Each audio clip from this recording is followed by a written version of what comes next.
Today I'm going to talk about the misconceptions of poultry or misconceptions about poultry.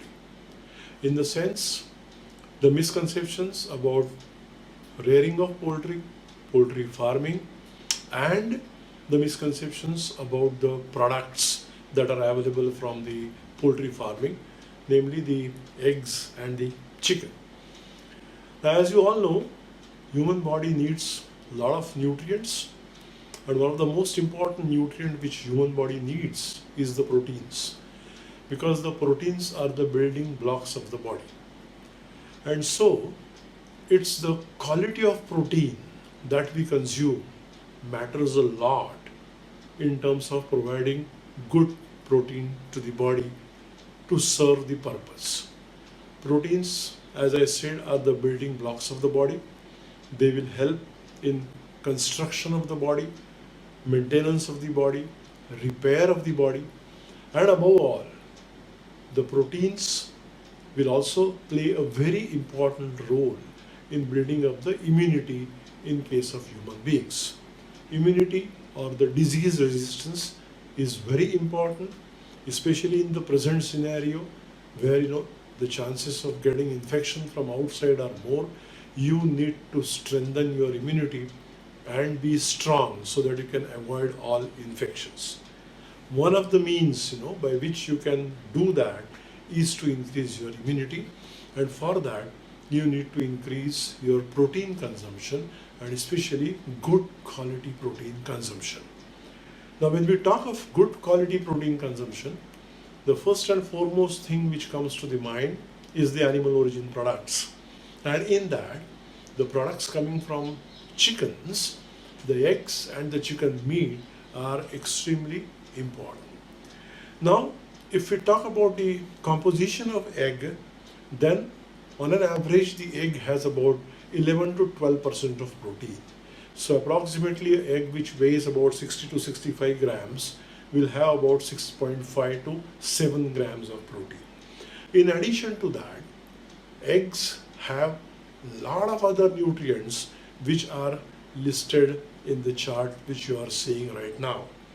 Amongst that, the minerals and vitamins are extremely important, especially when it comes to fighting against the stress is concerned, or it is building up of the immunity is concerned. Now, if you look at the calorie content of the eggs, normally about 76 to 80 kilocalories is the calorie content of the eggs, which is by and large about 3% of the total requirement of the human body in case of males, adult males, and about 4% of the total requirement of the body of an adult female. So the egg, as I said, is a nutrient dense food, has got protein as well as the calories in that. A lot of fear people have in their minds about the cholesterol content of the egg. Yes, just like other animal origin products, the eggs and the chicken meat, they have cholesterol in it. But remember, cholesterol is a very, very important and essential nutrient for human body as well. So about 180 to 220 milligrams of cholesterol, which is the content of the egg, is not at all dangerous, because the human body requires on an average about 1 gram, that is 1000 milligrams of cholesterol. And cholesterol serves a lot of functions, as you can see. In addition to that, the most important function is synthesis of hormones, and as you know, our body is completely governed by the hormones. When we are growing, it's the growth hormones which take the charge of the body, and after reaching the adulthood, it's the sex hormones which control the body. So generation, synthesis of hormones is very important, and cholesterol serves that purpose. Now, if you talk about other things, proteins, of course, yes, a lot of vitamins, except vitamin C. The egg contains almost all vitamins, and all of them are in abundance. And as far as the proteins are concerned, whatever is the protein the egg has, 97% of that is bioavailable, meaning that it is immediately utilizable by the human body.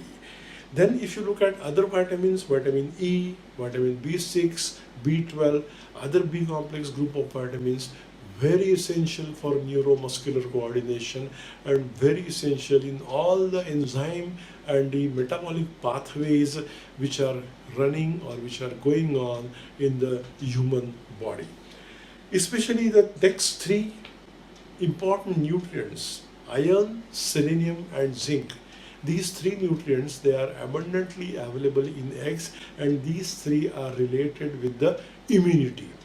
As of now, in this particular era of chances of COVID-19 infection, as I mentioned, we need to have strong immunity, and these three important nutrients, iron, selenium and zinc, are very essential for that.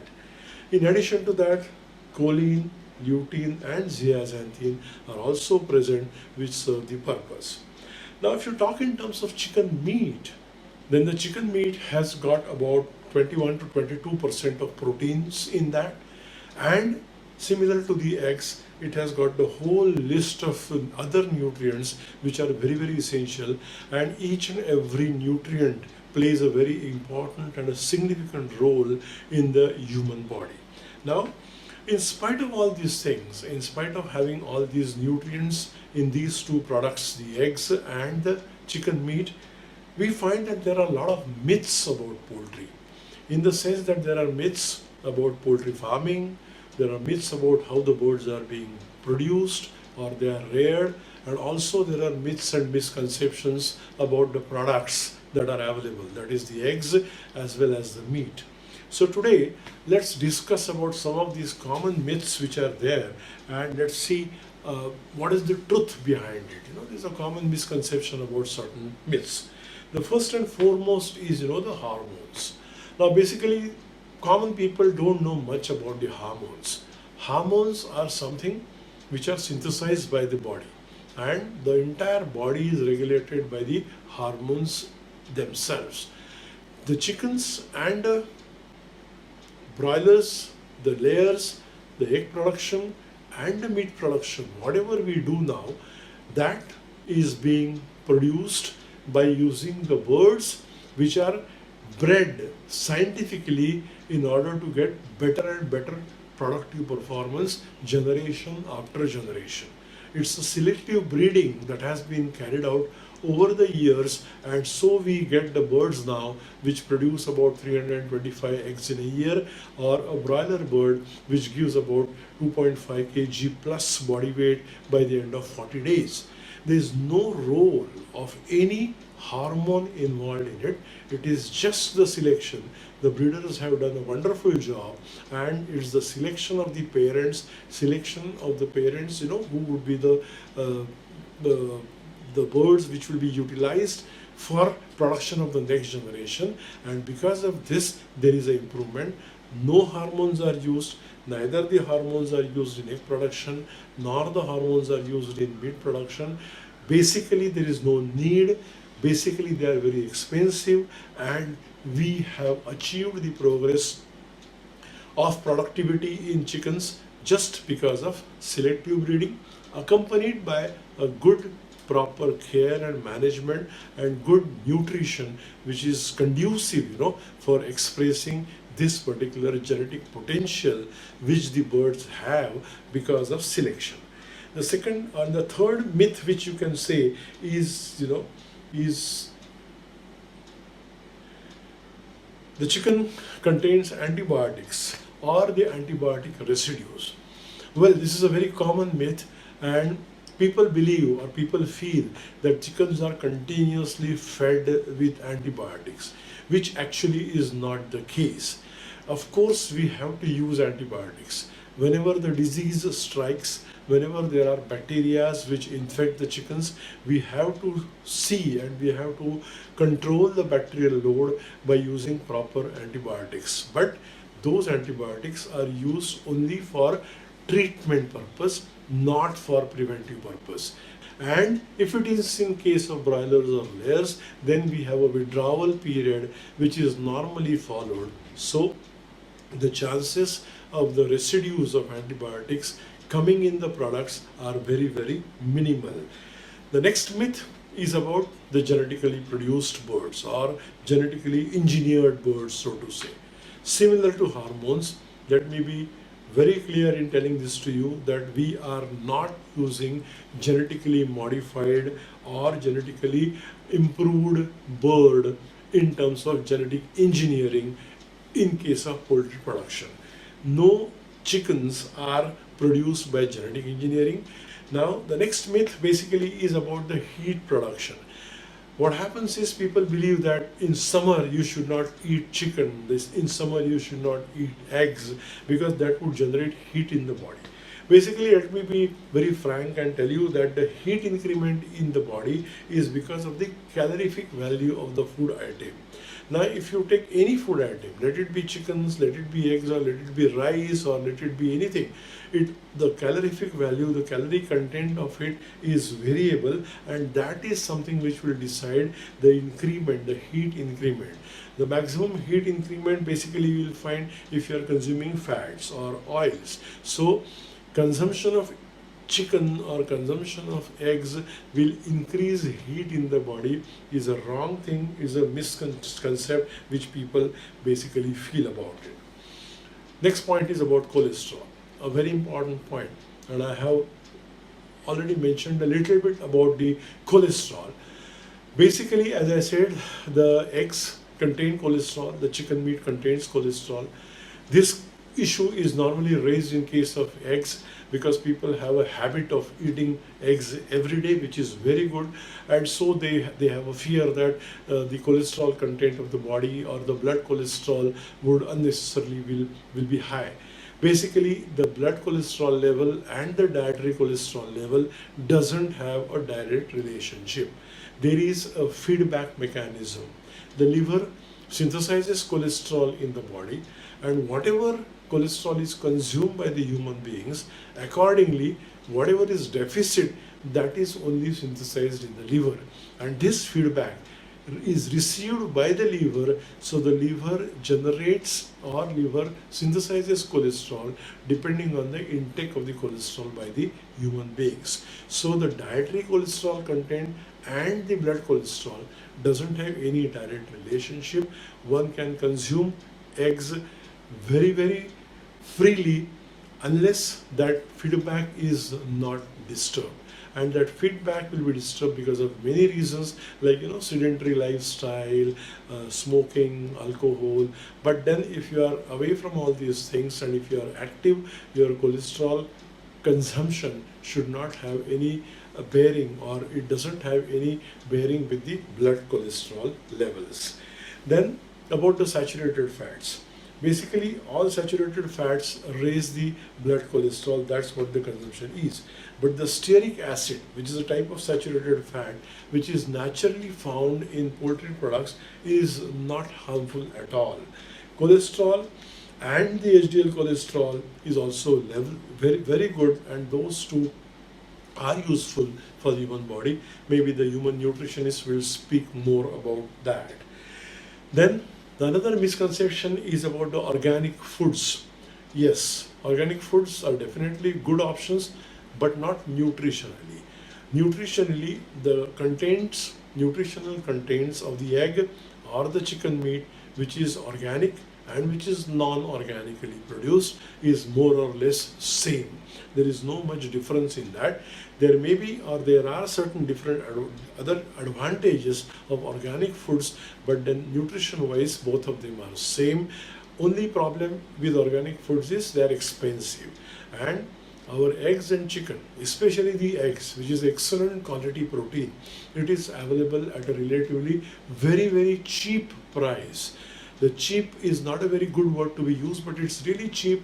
5 rupees or 6 rupees is the cost of the egg, and the kind of returns which you get from consumption of that particular egg, they outweigh the price by any means, and therefore, though they are cheap, the source is excellent. They are the richest source of protein. That's what I would say. So if it's organic, it will be expensive. Maybe some people can afford it, some people cannot afford it. Those who can afford can use organic foods to have some other benefits which the organic foods have, but nutritionally there is no difference whatsoever. Then recently there was a myth or there was a rumor and there were a lot of WhatsApp videos getting circulated about plastic eggs that are available in the market. We have conducted some press conferences and we have proved that those plastic eggs were a false thing. It was a complete rumor.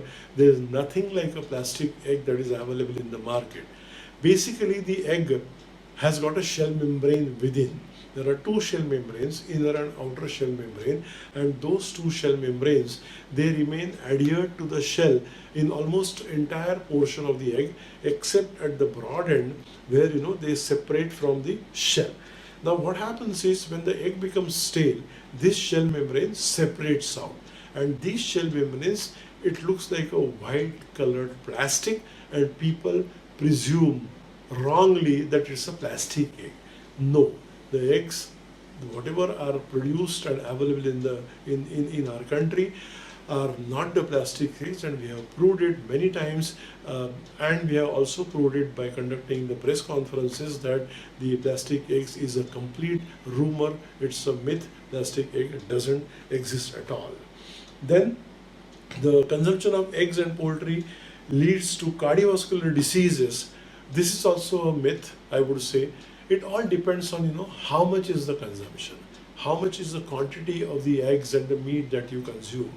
Now in our country we have relatively less consumption. In some of the developed worlds they consume a lot of chickens, lot of red meat, lot of eggs, but in some of the countries non-vegetarian food is their staple diet, right? So it all depends on how much is the quantity that you consume. But depending on the tradition or whatever customs we follow, religions which we follow, and we have certain restrictions, the consumption of eggs and meat which we do is not at all harmful, and it doesn't completely cause any kind of a disease, cardiovascular disease in case of human beings. And then the last is about the COVID infection, COVID-19 infection in humans. This is something which started somewhere in the month of January itself. The rumors started coming, and then January, February and March was the month where we had to really educate people that look, this particular coronavirus thing has started somewhere in China. In China or in any part of the world, there was no rumor whatsoever, or there was no evidence whatsoever that consumption of chickens, consumption of eggs, or consumption of any animal origin product is responsible for transmission of coronavirus. We are saying it, entire country says it, even the government machinery, the central ministry also has declared it, that this particular coronavirus doesn't get spread through the animal origin products. So friends, this is something about some of the common myths which are prevailing about poultry production and poultry products. If you have any questions, I'll be happy to answer them. Thank you.